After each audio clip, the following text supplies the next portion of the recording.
solo el canal de Huilcapampa, ni esta batería de reservorios, que ustedes pueden ver en esta imagen desde una panorámica.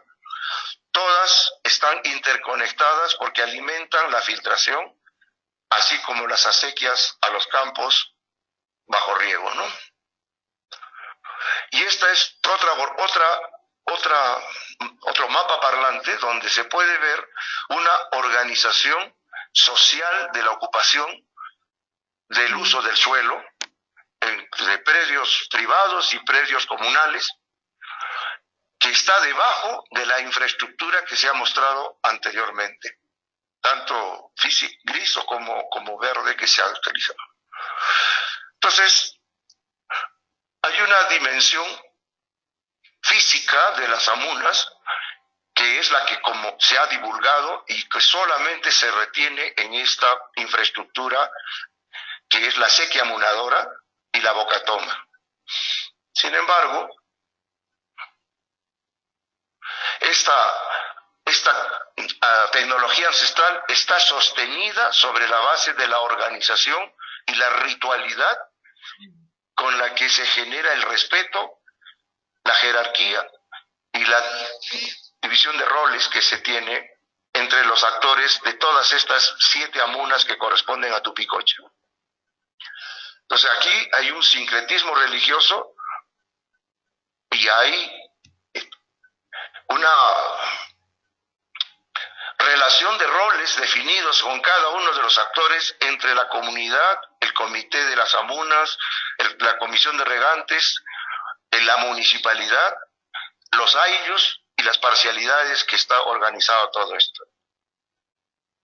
Entonces lo que yo estoy mostrando es ahora las publicaciones y las imágenes donde lo central es la ritualidad y la organización, de lo cual depende la eficiencia de la infiltración del agua. Cuanto más gente trabaje y se involucre en esta mantención de la tecnología ancestral, los rendimientos serán mayores.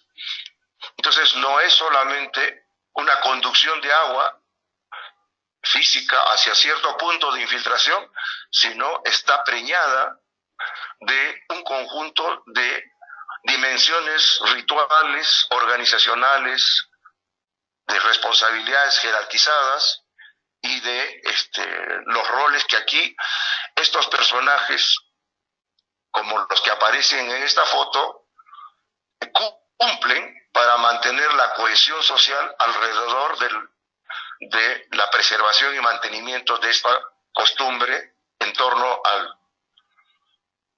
a esta tecnología social ancestral. Eso sería lo que yo podría compartir con ustedes. Gracias. Muchas gracias, Andrés. Adelante, Marta.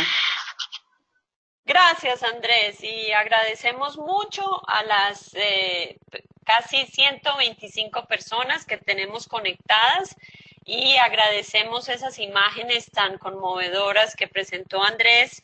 Creo que de una manera muy sucinta nos aclaras cómo esto es una combinación de elementos para una verdadera, un sincretismo, un verdadero entendimiento del agua en todas sus dimensiones. A continuación queremos tener unos puntos de vista desde Acuafondo, que ha venido trabajando, como comenté, en San Pedro de Casta. Nos acompañan Pamela Aquino y José Fernández, los dos vinculados a Acuafondo, con experiencia en el desarrollo del proyecto. Y también nos acompaña Javier Antipuerta, técnico de Condesan, que ha estado vinculado al proceso de las amunas de Huamantanga.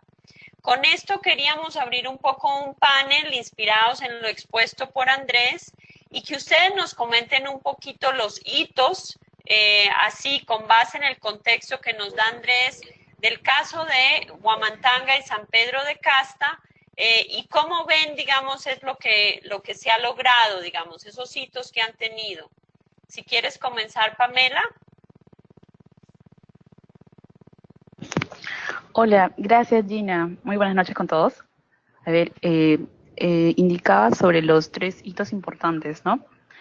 Nosotros, desde Acuafondo, en las experiencias desarrolladas y las que hemos tenido oportunidad de conocer, consideramos que en el tipo de intervenciones en las que prevalece el conocimiento local e histórico de poblaciones adaptadas a vivir en cabeceras de cuenca, como la comunidad campesina de Huamantanga y la de San Pedro de Casta, los hitos y puntos claves serían identificación y valorización de la infraestructura ancestral, en conjunto con la población. Otro hito importante en el cual puede ahondar más José, por haber estado en la zona y haber desarrollado la ejecución misma, ¿no? Parece que él desea compartir con ustedes una pequeña presentación. José. Hola, sí, ¿me escuchan? ¿Qué tal? Buenas noches. Te escuchamos, José. Bueno, sí, no, lo que les comentaba Pamela, bueno, por trabajar en Acuafondo tuve la oportunidad de poder ejecutar directamente una rehabilitación de una muna en la parte alta del distrito de San Pedro de Casta. Bueno, sobre lo que mencionaba Pamela, ¿no? Es muy importante, y también lo que mencionaba Andrés, la identificación y valorización de la infraestructura, y porque socialmente tiene un valor muy importante, se utiliza conocimientos ancestrales, tradicionales, materiales de la zona, se hace todo un evento social, el subir, ¿no? Y poder rehabilitar estas infraestructuras. Y bueno, y consideramos que es muy importante siempre identificar con la comunidad las necesidades que ellos tienen y el interés que ellos tienen en seguir promoviendo este tipo de técnicas, ¿no? Desde Acuafondo siempre nuestro primer paso es acercarnos a la comunidad, hablar con ellos, ver el interés que tienen en la promoción de estas técnicas, para así poder garantizar la sostenibilidad de una intervención, ¿no? Si bien todos sabemos, bueno, en el ámbito que nos desarrollamos, la importancia de este tipo de infraestructuras, tal vez no todas las comunidades o todas las instituciones están muy dispuestas a trabajar en el tema, ¿no? Tal vez porque no se ve un rendimiento inmediato, ¿no?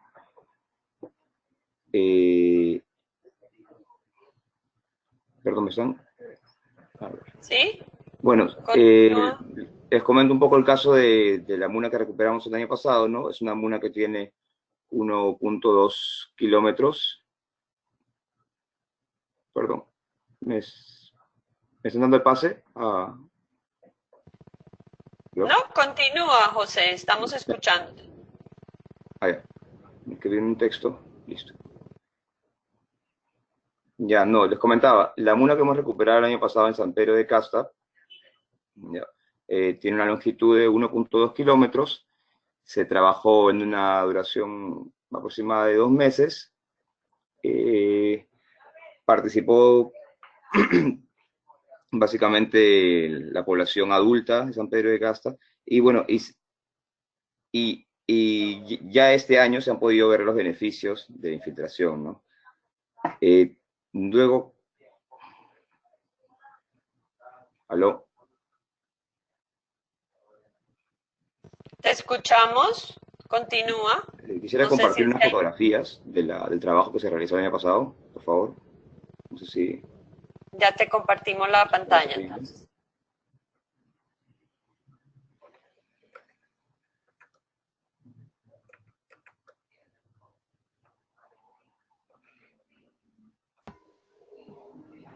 José, acepta la opción de compartir Sí, pantalla, por favor. sí. Bueno, ahí lo que se puede ver en pantalla, ¿no? Son las pruebas de infiltración que se realizan, ¿no? Durante la ejecución de la muna, para así poder determinar el grado de infiltración que tiene el suelo, ¿no? En esta infraestructura. Luego, lo que se ve a continuación es, así como Andrés también mostró unas fotografías, se puede ver la técnica que utilizan en el amarre de las piedras con el barro, ¿no? No sé por qué está en automático, disculpen un ratito, ahí está. No sé si así se ve mejor, porque si no se corre. Perdona, acá lo un que ratito, perdona que te interrumpa, creo que no estamos viendo tu pantalla, por favor, si puedes asegurarte de compartirla, porque ya te cambiamos desde nosotros ¿ahora la ven? te cambiamos, pero no estamos viendo solamente la portada del webinar, entonces, no sé si quieres que yo... Si no, me pasas de nuevo la invitación, por favor. Ok, te voy a pasar de nuevo y para que tú me aceptes como la opción de compartir pantalla. Te acabé de Ya. pasar. Ahora, ¿ven mi pantalla? No estamos viendo tu pantalla. Qué raro, sí, le acabo de dar a aceptar. A ver, un momentito. Estás en opción de compartir.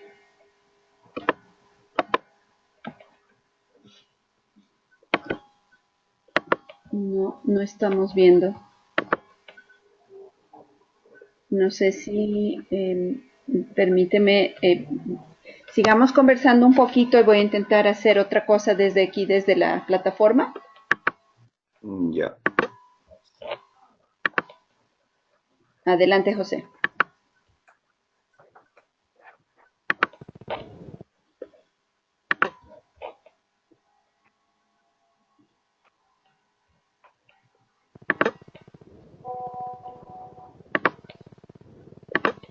Procede, José. Entonces, mientras que explicas y nos aparece la imagen, decías que fue el proceso que hicieron.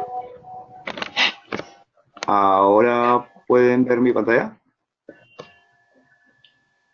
¿Aló? No podemos ver. No.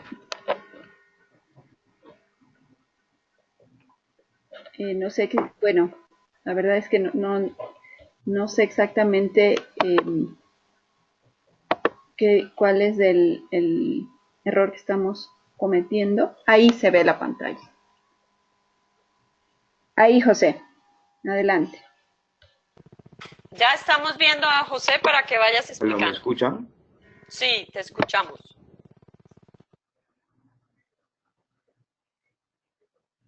¿Aló? ¿Me escuchan? Sí, te escuchamos. Adelante, José, te escuchamos bien. Sí. ¿Aló? ¿Puedes explicar? ¿Aló? Sí, te escuchamos. José, Ya, procede. disculpa. No, se había movido mi audífono, disculpa. Ya, pueden ver mi pantalla, ¿cierto? Sí, estamos viendo la foto del... Ya. Bueno, no sé si vieron lo anterior, pero como les comentaba, al inicio del trabajo lo que hacemos es, en la fotografía se puede ver el muro ya levantado, ¿no?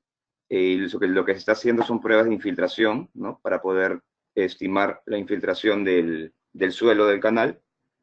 En esta foto, en la siguiente foto, lo que se puede observar, que es la que está en pantalla en este momento, es el momento en el que un comunero está armando el muro, ¿no? Ellos lo que hacen es van colocando las piedras y lo van amarrando, o bueno, como comúnmente se dice, perdón, con barro, ¿no? Entonces, lo que se ve en la fotografía es al comunero terminando la capa superior del muro, ¿no? Había visto en el chat una pregunta de Tamara, dice, en los sitios de estudios, ¿qué relaciones existen entre las amunas y los bofedales? ¿Se usan amunas también para regar bofedales? Es una pregunta.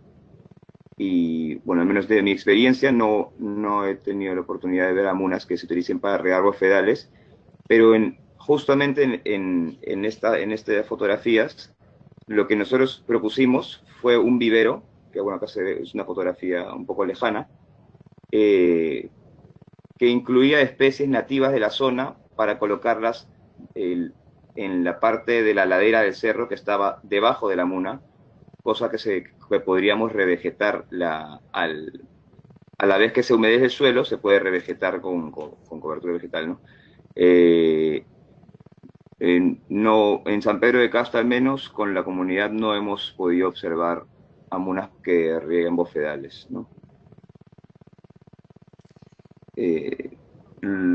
Bueno, acá en esta fotografía lo que vemos es el muro levantado, ¿no? Y un vertedero de demasías, porque viene una quebrada por esta zona. Entonces, para que no destruya el muro, se ha hecho un vertedero de demasías, ¿no? Luego, lo que también se debe considerar siempre en la rehabilitación de amunas son los pequeños cursos de agua que se forman en la temporada de lluvias que pueden dañar la estructura, ¿no? Estos, lo que se debe tomar en consideración es la construcción de muros de contención, ¿no? Para que el agua llegue con menos velocidad y no dañe la estructura que ya se ha rehabilitado, ¿no? Bueno, esas son algunas fotografías que puedo compartir del trabajo. No sé si mi compañera Pamela puede complementar un poco más. Sí, hola. O si hubiera alguna pregunta. A ver, para resumir en todo caso los hitos, o los tres hitos importantes sobre el caso de San Pedro de Casta, nosotros tendríamos que indicar que 1 sería la identificación y valorización de la infraestructura ancestral en conjunto con la población. 2, uso de materiales de la zona y técnicas adecuadas para la rehabilitación de la infraestructura, como lo mencionó José. Y 3, el fortalecimiento de capacidades y transferencia de saberes ancestrales a los jóvenes casteños, que en esta oportunidad José estuvo a cargo y tuvo la intervención o la oportunidad, es decir, la oportunidad de poder participar también en conjunto con escolares a los cuales se les realizó una pasantía a la MUNA. ¿No es así, José? Sí, y esas son las actividades que realizamos. Sí, exacto. Entonces, esos serían los 3 hitos importantes. Gracias, San Pedro de Casta. Los felicito, me parece muy interesante. Con eso le damos el pase a Javier Antiporta de Condesan para que nos cuente un poquito de Huamantanga y así ustedes tienen un poco el contraste y cuáles son los hitos de lo que se ha logrado en Huamantanga.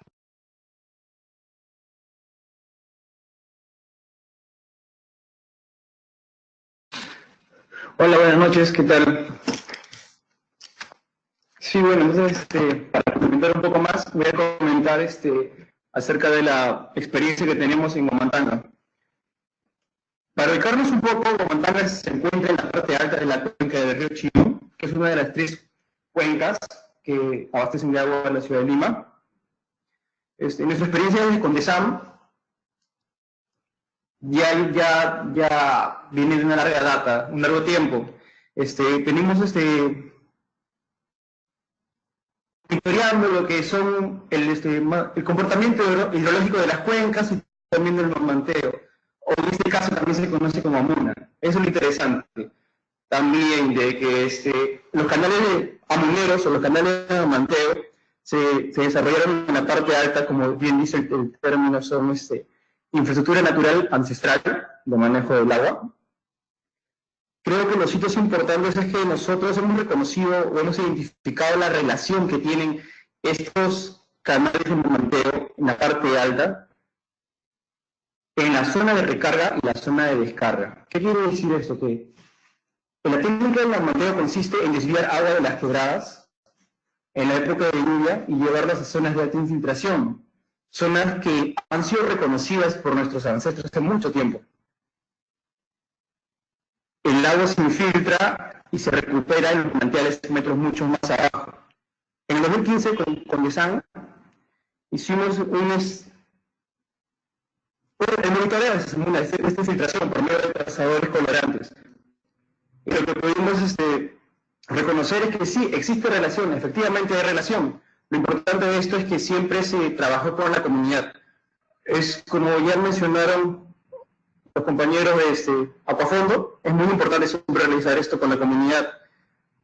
nosotros para poder desarrollar tanto el monitoreo y tanto el trabajo que se ha venido realizando en las partes altas, tanto como el monitoreo hidrológico de precipitación y caudal, así como la infiltración del manteo, siempre hemos ido de la mano con la comunidad. Es muy importante esto, ya que ellos tienen conocimiento ancestral, conocen el territorio, conocen la relación que existe entre las zonas de infiltración y los manantiales. Una vez que nosotros nos juntamos con ellos en las diferentes sesiones comunales, podemos definir con ellos el monitoreo, cómo se va a realizar, dónde vamos a monitorear. Para esto lo que realizamos fue un inventario primero de todo el sistema de mamanteo. El sistema de mamanteo consiste en canales de infiltración, que son los canales de mamanteo en sí. Son unos reservorios que en la parte alta ellos lo llaman laguna de los abuelos, es así como ellos lo conocen, que son pequeños reservorios donde también el agua se detiene por un tiempo y después regresa a las quebradas. Y encontramos 14 de estas lagunas y 65 manantes aproximadamente. Y los canales de infiltración fueron 11 mapeados, 11 que encontramos, de los cuales uno de estos fue recuperado años antes. De los 11 canales que hemos encontrado, podemos decir también de que había rastros de más canales de mamanteo en la parte alta, disculpen, canales de amuna en la parte alta, que también los comuneros reconocían y que habían dejado de usar. Entonces, puedo decir que uno de los hitos es que sí, que se encontró esta conexión y se revalorizó esta práctica. Si bien es cierto, los comuneros y toda la comunidad tenían muy claro la importancia que estas amunas tienen con respecto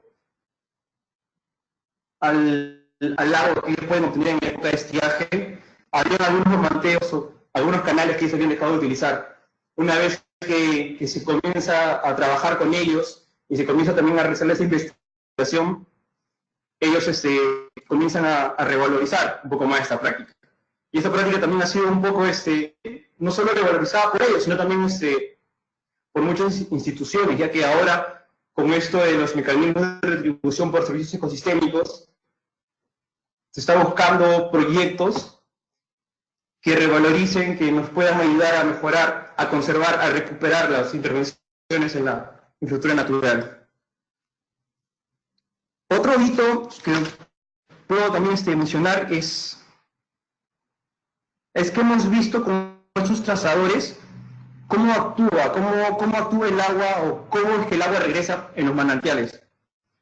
Nosotros hicimos lo que es la inyección de trazadores colorantes aproximadamente a fines de marzo y todavía encontrábamos trazas de esos trazadores hasta finales de noviembre. ¿Esto qué quiere decir? Que la capacidad de regulación de esa cuenca es alta. La hipótesis al inicio de esta investigación fue que tal vez durara 2 o 3 meses encontrábamos el trazador, pero nos dimos cuenta de que no, de que el agua que se infiltra por las amunas todavía la podemos encontrar en noviembre, que fue donde dejamos de monitorear. Eso no quiere decir que el agua que se infiltró en marzo todavía no sale en diciembre o en enero, porque el monitoreo acabó en noviembre. También encontramos los picos de descarga. Aproximadamente el pico se encontró a los 2 meses después de la infiltración. Esto fue interesante también, ¿por qué? Porque pudimos ver cómo a través de los trazadores pudimos ver cómo es que se realiza la descarga del agua que se infiltra desde la muna.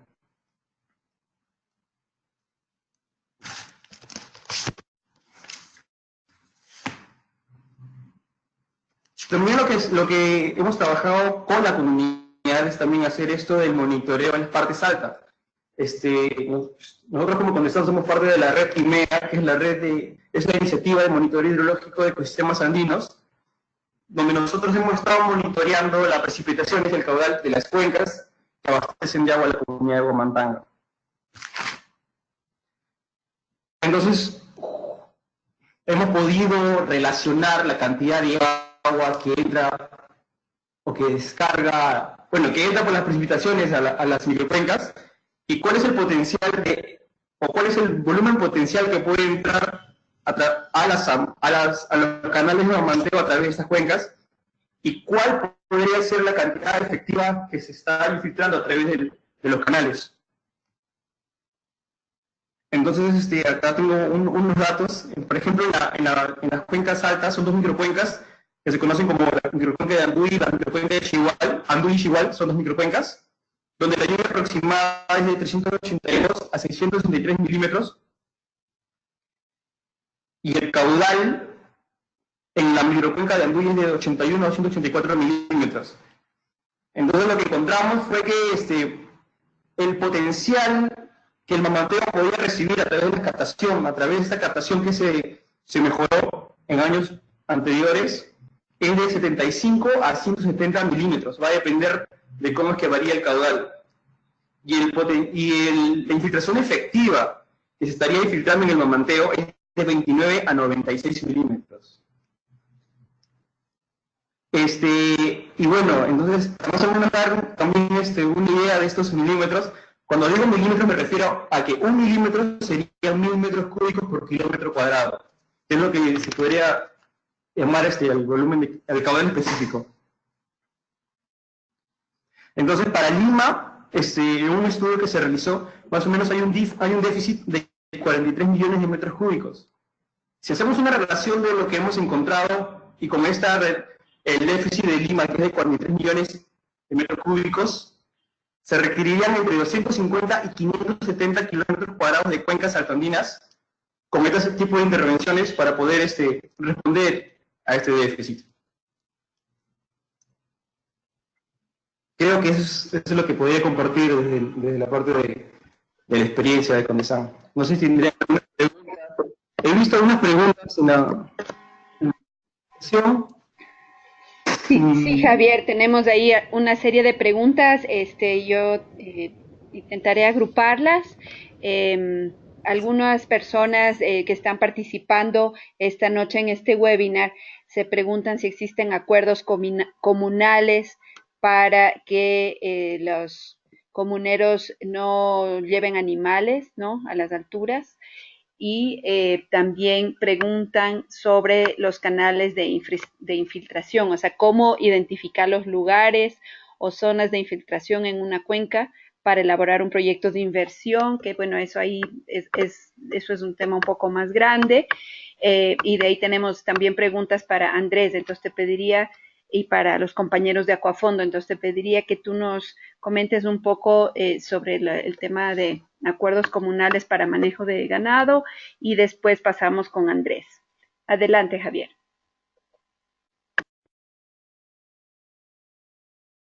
Ok, la verdad es que hay varias preguntas, pero creo que la pregunta venía con la exclusión de ganado, ¿cierto, Tamara? Sí, Javier, adelante. Sí, bueno, con respecto a esto, siempre es importante trabajar con las comunidades. Lo que siempre bueno, creo que toda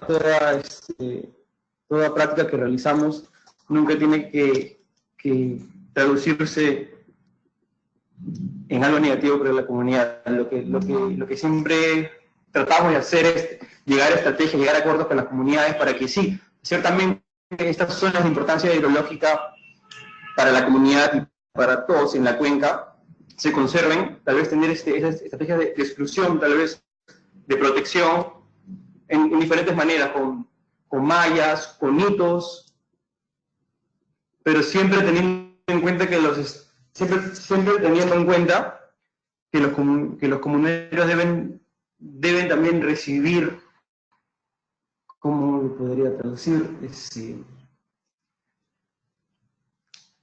Tendrían que recibir una retribución por sus actividades. Es decir, si por A o por B se bajara el ganado de las partes altas, nosotros también deberíamos hacer que la comunidad desarrollara y fortaleciera capacidades en lo que tiene que ver, por ejemplo, con manejo de ganado en las partes medias y bajas de la cuenca. Es así que ellos obtienen una retribución por sacar el ganado de la parte alta. Exacto, Javier, y creo que José y Pamela también pueden comentar sobre su experiencia. Ellos comentan que sí tienen acuerdos comunales. No sé si José quieres un poco elaborar un poco más al respecto. Necesitaríamos que pongas el audio en tu equipo, por favor, José.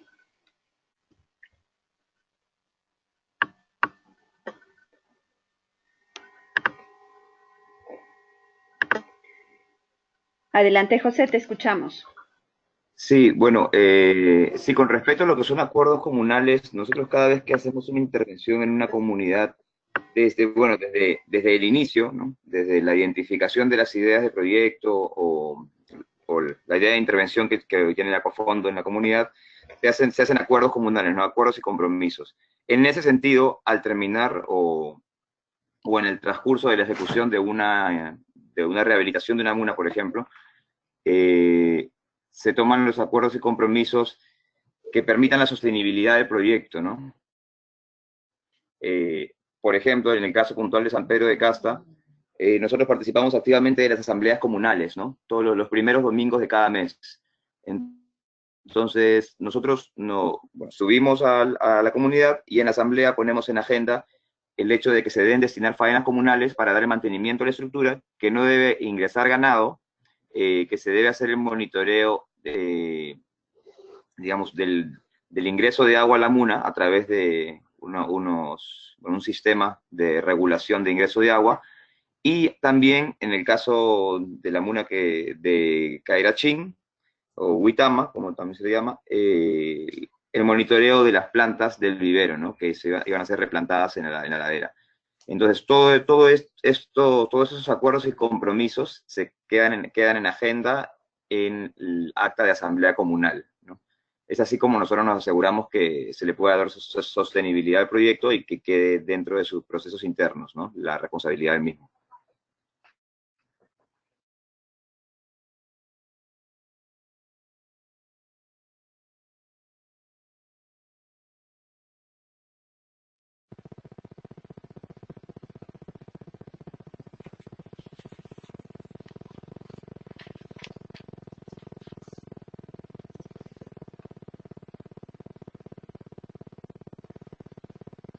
A continuación, Tamara, nos gustaría darle el paso a Andrés.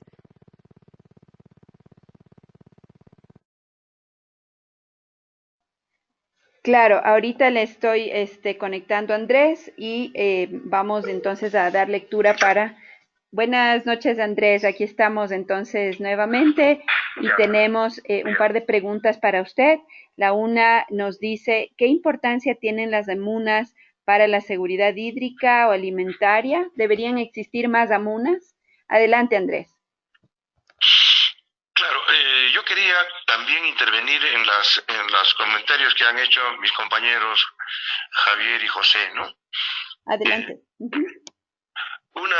Mira, las amunas, en el caso de Tupicocha, es una realidad que viene año a año habilitándose, usándola y teniendo una actitud de mucho respeto, con una jerarquía organizacional que hace reconocer lo vivo de las instituciones de la cosmovisión andina en esa comunidad y el rol que tiene la municipalidad frente a este tipo de cosas, ¿no? Entonces, no es un proyecto. El proyecto que hicimos allí fue rehabilitar las amunas, pero las amunas son de ellos. Y se limpian una vez al año en la época de lluvias para poder optimizar la mayor caudal de conducción de las 7 amunas o de las 7 acequias amunadoras para poder ver esa cobertura espacial que yo he presentado. Entonces, lo que le da cohesión y lo que le da la sostenibilidad a la operación y funcionamiento del complejo sistema social de las amunas como tecnología social ancestral es esa organización que se repite una vez al año, todos los años, porque va a funcionar en la época de lluvias. Y por lo tanto, la faena comunal hará la limpieza y la rehabilitación para el flujo de esa agua después de esa rehabilitación, las amunas funcionan solas. Es decir, conducen el agua hacia los sitios de las laderas donde se suelta el agua, porque se sabe que esas son zonas especialmente con un tipo de condiciones de infiltración, porque la roca es fracturada o es fisurada. En el libro que hemos publicado están el mapa hidrogeológico y también los rendimientos de los 27 manantiales que están asociados a esto, así como sus rendimientos. No hemos usado trazadores, porque en ese momento el proyecto no lo tenía como identificado, sino ratificar lo que la costumbre le podíamos medir para que sea parte del registro en los libros de la comunidad. Tupicocha tiene muchísima tradición de mantener sus libros muy al día y sirve muchísimo para una investigación antropológica, social, etc.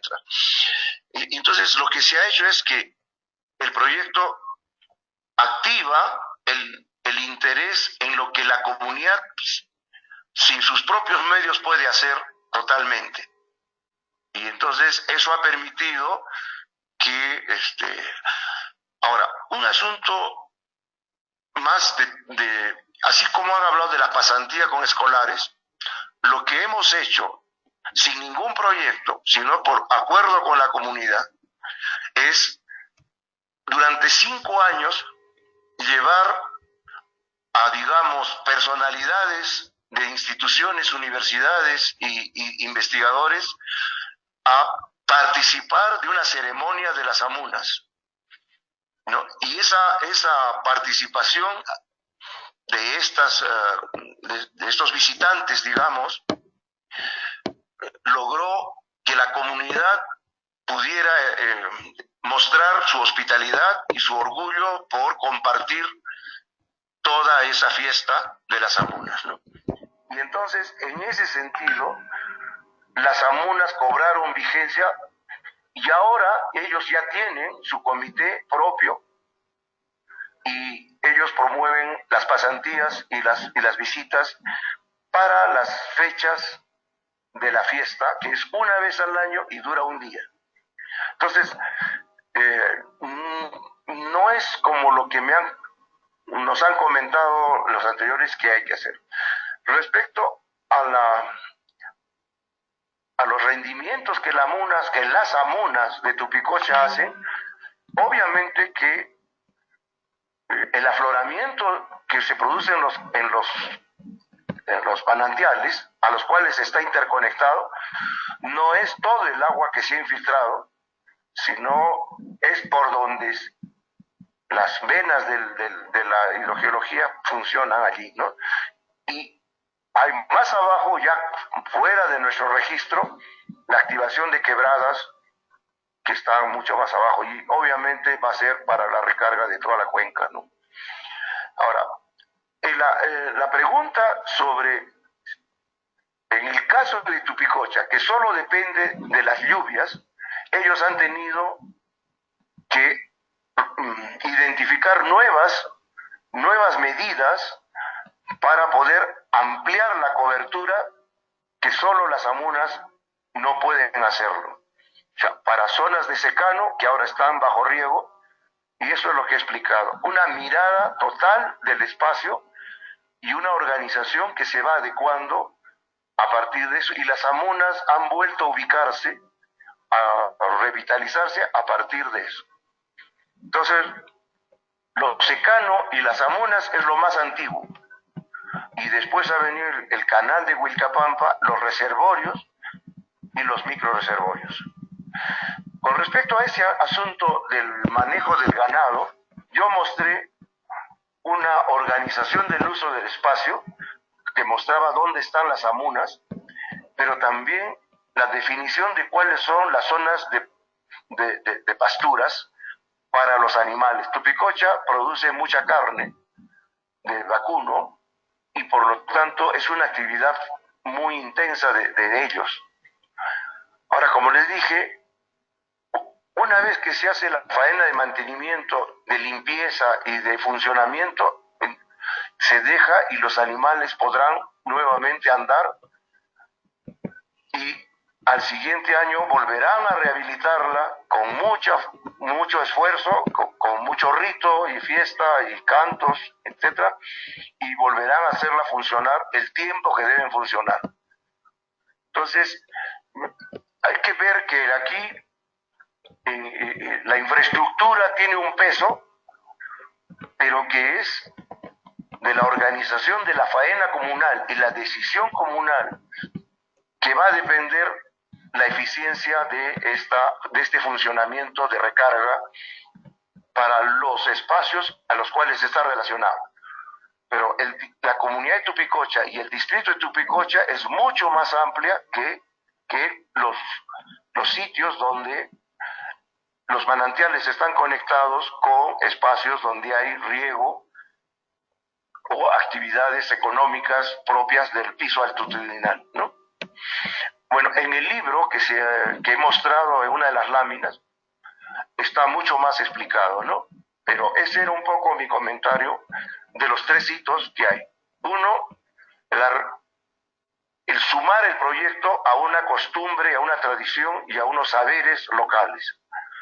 El segundo está en que estimular un conjunto de medidas para reafirmar la identidad y el orgullo de su actividad ancestral.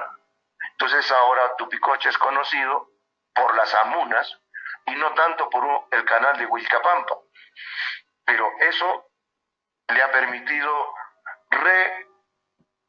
incorporar en sus nuevas oportunidades laborales al turismo, y encontrando no solo a él, ¿no? O sea, tiene más cosas, pero las amunas ahora están en ese plano, ¿no?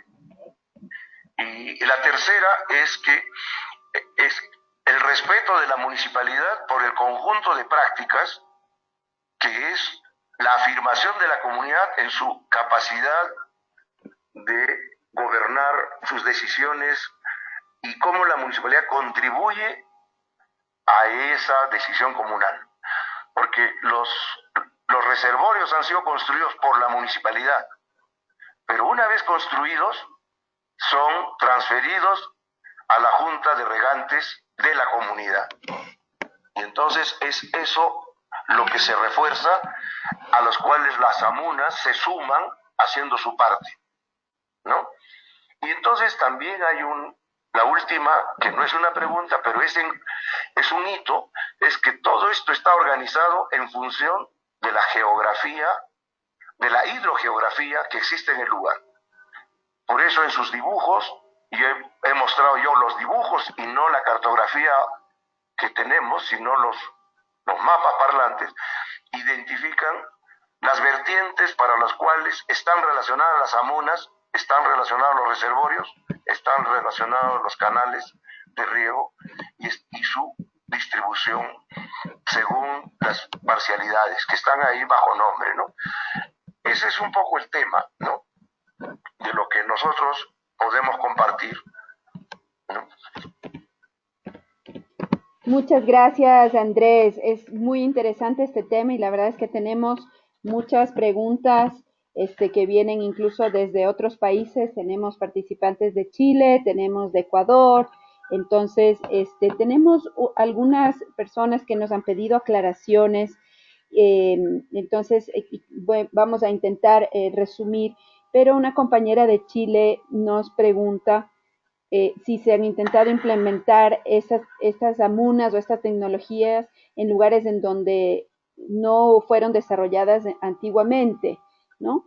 Y ¿qué conocemos o qué nos pueden decir ustedes, compañeros, sobre los riesgos asociados a las intervenciones que hacen en las amunas en los cursos de aguas superficiales subterráneos, ¿no? Y obviamente la pregunta de cambio climático, que en este contexto si existen variaciones en el efecto final de la intervención. Entonces, tal vez podríamos iniciar con Andrés para después dar paso a Pamela, José, ¿no? Y finalizar con Javier en este tema. Y después nos vamos a pasar unos minutitos después de las 8 para tratar de dar respuesta a varias de las otras preguntas. Adelante, Andrés.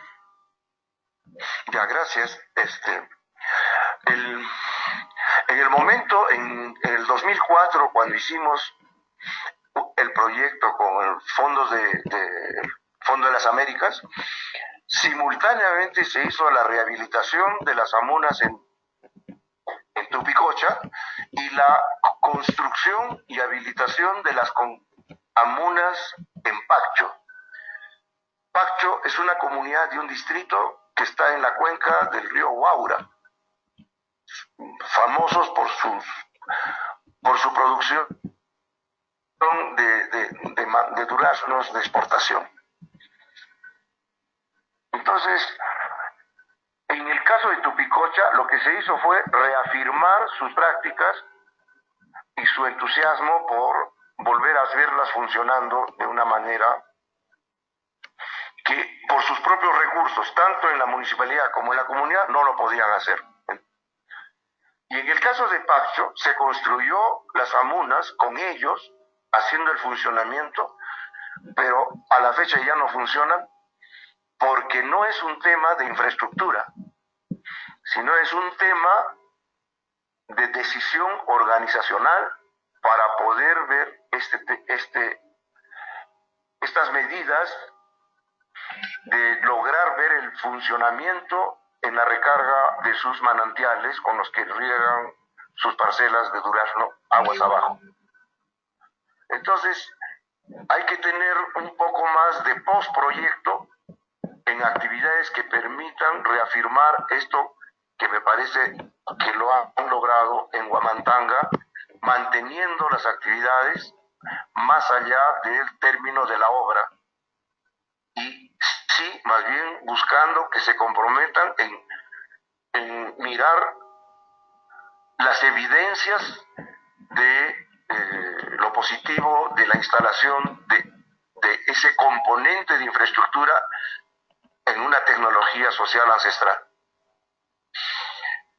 Y yo estoy ahorita en Ayacucho incorporando las amunas en el manejo de las cuencas, de la parte alta de las cabeceras del río Cachi, ¿no? Pero obviamente que el trabajo de fortalecimiento organizacional y de verificación de evidencias de las bondades de estas medidas tiene que ser parte de cómo incorporamos condiciones para que se instalen las prácticas dentro de su sentido común andino y que sean compartidas con las que ya tenían antes de la instalación de las amunas. Entonces, allí es un asunto profundamente cultural, ¿no? Y ese es el que nosotros tratamos de hacer, distinguiendo que una cosa es acompañar el proceso social y otra es instalar un proyecto que tiene un comienzo y un fin, y que eso es lo que conocemos como proyecto. Pero el asunto está en facilitar el proceso social a partir del fortalecimiento de los saberes y costumbres hasta que se constituya las evidencias de fortalecer sus propias organizaciones, ¿no? Y nuevos instrumentos de gestión de esas organizaciones. Eso es lo que yo podría responder eso, ¿no? Responder las preguntas que hay. Muchas gracias, Andrés. Ahora quisiera dar el paso a José y Pamela de Acuafondo y leerles tal vez otro tipo de preguntas en donde nos consulta Pedro Carlos Cabrera, nos comenta que existen experiencias en donde se pueden combinar cochas para siembra de agua y cosecha de agua también. Entonces, no sé si ustedes en la experiencia de San Pedro de Casta tienen experiencias de este tipo. Adelante, José.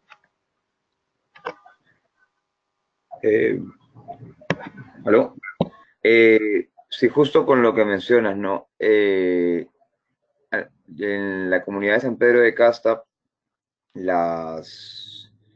Una de las amunas que se ha rehabilitado, ¿no? Que es la de Sayhuapata, termina en una zona de infiltración, y la otra que hemos rehabilitado, que es la de Huitama, bueno, según lo que expresa la comunidad, no está culminada porque ellos tienen la idea de prolongarla, ¿no? Para que pueda tal vez llegar a una zona de, digamos, a una zona donde se almacene, ¿no? Para que pueda ser utilizada para sus cultivos, ¿no? No solamente es para recarga, sino también podría ser para una conducción. Entonces, respondiendo a la pregunta, sí se puede tal vez combinar este tipo de intervenciones, y como mencionaba Andrés, ¿no? Hay todo un proceso cultural, digamos, histórico y ancestral, pero también también están los proyectos puntuales, ¿no? Que pueden ser identificados en estos tiempos modernos, digamos, con las comunidades. Si bien ya hay toda una red ancestral de amunas implementadas o instauradas y en desuso y algunas en uso, también se puede proponer o, digamos, modificar tal vez alguna función de las que ya están existentes, ¿no? Entonces yo creo que sí, la posibilidad de combinar las funciones es totalmente válida, ¿no?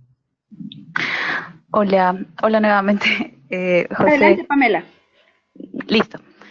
Hace un momento hicieron 3 preguntas puntuales y me gustaría nuevamente, no sé, hacer unas acotaciones pequeñas nada más antes de contestar o complementar lo que ya José está indicando.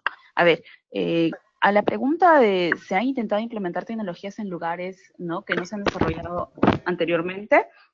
Desde Acuafondo, las experiencias que tenemos son netamente de rehabilitación. No hemos realizado implementación y bueno, los casos de rehabilitación que hemos tenido han sido en la Muna de Sayhuapata, con 2.9 kilómetros, en Uitama, cerca al Cerro Cairachín, de 1.9 kilómetros, y actualmente nosotros estamos rehabilitando una muna en Huamantanga, denominada Pachipucro, de 1 kilómetro, actualmente, a la fecha. Es más, la semana que viene ya se está culminando con esta obra. Ahora, para la pregunta 2, que indicaba los riesgos asociados a las intervenciones que hacen las amunas, ¿no? No son muchos los riesgos, son más los beneficios que existen, porque dentro de la rehabilitación de la muna se maneja lo que es control de cárcavas, muros de contención y vertederos para poder saber cuál es el caudal que ingresa y el caudal de salida, ¿no? Y poder hallar también cuál es la infiltración. A ver, complementando eso también, actualmente desde Acuafondo se está trabajando en bueno, ya pronto van a poder enterarse más, pero estamos en un proceso de diseño e implementación de monitoreo de la eficiencia para la Muna Sayhuapata, considerando 5 aspectos que consideramos muy importantes, que sería hidrología, hidráulica, hidroquímica, hidrogeología y un aspecto social y educativo. Ahora, continuando, disculpen que esté hablando muy rápido, pero en realidad me gustaría contestar todas las preguntas. A ver, la 3 indica actualmente el contexto de cambio climático, ¿no? A ver, les comento un poco. Los comuneros y comuneras en San Pedro de Casta manifestaron que anteriormente solo realizaban mantenimiento, ¿no?, a la infraestructura que ellos ya tenían. Entonces, observaron luego que no solo bastaba con ello, y entonces manifestaron que había aquí un cambio en la variación es decir, en las fuentes, ojos de agua o manantiales que antes ellos tenían, ya no eran en los mismos periodos, ¿no? Ya no se manifestaban en los mismos periodos. Es por eso que cuando Acuafondo u otras entidades aliadas o socios visitan la zona, ellos pueden manifestar y sí solicitan asesoría en este aspecto. Es por eso que decidimos intervenir para poder, ¿no?, con ellos reconocer la zona y poder rehabilitar, y así bueno, fortalecer sus capacidades con capacitaciones para poder aplicar estas medidas de adaptación al cambio climático. Ahora, regresando a la pregunta, disculpen que me tome mucho tiempo, regresando a la última pregunta de si se pueden utilizar amunas y conectarlas con cochas, entiendo como cochas o microreservorios, ¿no?, de infiltración. Parte, por ejemplo, de las ideas de proyecto que presenta cuando se trabaja con Acuafondo, ¿no? En la comunidad de Huamantanga, por ejemplo, uno de los proyectos que ellos reconocieron era rehabilitación de un microreservorio. Hola, ¿se me escucha, verdad?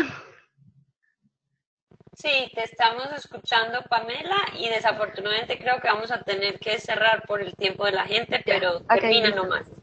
Ya, listo. Bueno, planteaban canales de conducción para los microreservorios y estos a su vez iban a ser canales de infiltración. No necesariamente rehabilitación de amunas, pero podría ser una especie de implementación porque sí cumplían los parámetros que se buscan, ¿no?, para poder realizar una amuna. Con eso quisiera terminar. Gracias. Javier, te damos las últimas palabras porque ya son las 8:17 y agradecemos mucho la participación extendida de la gente. Ok. Bueno, nosotros, desde nuestra experiencia en Huamantanga, nos hemos en sí, respondiendo a la pregunta si se ha intentado implementar esas tecnologías en lugares en que no se desarrolló en el pasado. Desde nuestra experiencia en Condesán, en Huamantanga, nos hemos enfocado en sí en conocer el funcionamiento de las amunas que existen. No es por eso que yo comentaba lo que es la investigación con los trazadores, que se realizó años en el 2015 y pudimos reconocer la relación que había entre las zonas de recarga y descarga. En la pregunta que nos hacen acerca de qué se sabe sobre los riesgos asociados a las intervenciones, en sí, más que riesgos, yo creo que quedan preguntas abiertas, ¿no? Preguntas como, ¿cuánto es el agua que se recupera de la infiltración por las amunas? ¿Dónde es que se recupera estas aguas? Justo con la investigación de los trazadores tratamos de responder esta pregunta. En sí, hemos respondido cuáles manantiales sí están conectados, pero también queda la pregunta, ¿qué demás manantiales están conectados con esta infiltración? Y posiblemente en qué otras zonas, como posiblemente en la quebrada, también puede resurgir el agua. ¿Cuánto localmente es lo que se recupera? O sea, en la comunidad de Huamantanga, en lugares cercanos a la comunidad, ¿cuánto en la cuenca media y cuánto en la parte baja? Eso es una de las preguntas más o menos que yo creo que sí, bueno, desde Condesán creemos que son las preguntas abiertas, son las preguntas a responder en estos años. También hay otra pregunta donde nos están haciendo qué tipo de suelo es necesario para decir que esta amuna va a ser rehabilitada y esta no. En sí creemos que, porque por ser un conocimiento ancestral, todas las amunas se deben recuperar, se deben rehabilitar en la parte alta de Huamantanga, porque en sí esas se infiltran y van a hacer de que tenga mayor cantidad de agua en las partes altas, y en sí en toda la cuenca.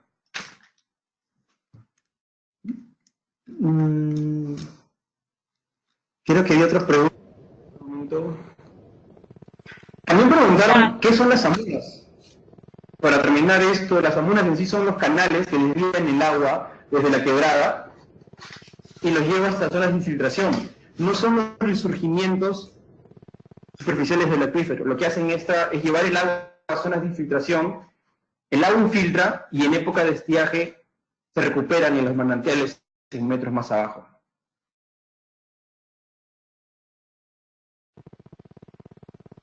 Gracias, Javier.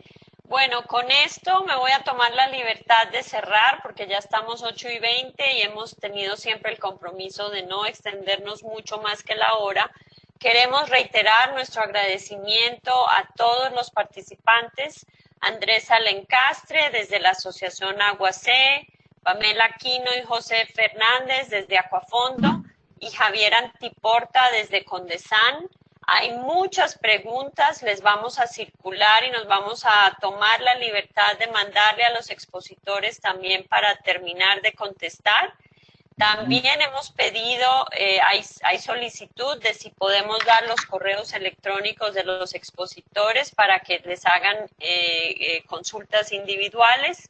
Entonces también les buscaremos esa autorización. Y sin más, reiterarles el agradecimiento por el interés. Vemos claramente un gran interés en esta temática. Entonces, no duden que volveremos a retomar el tema en otras oportunidades. Y agradecerles a todos ustedes por su tiempo y su interés.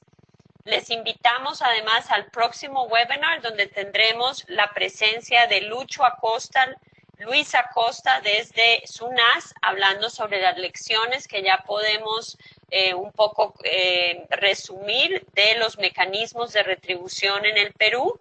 Eso será el día 29 de agosto a las 7 p.m. otra vez. Sin más, a todos muchas gracias. Hacer cualquier sugerencia o comentario para poder seguir con esta serie de conferencias virtuales y mantener el interés de todos ustedes. Gracias. Muchas gracias por la invitación.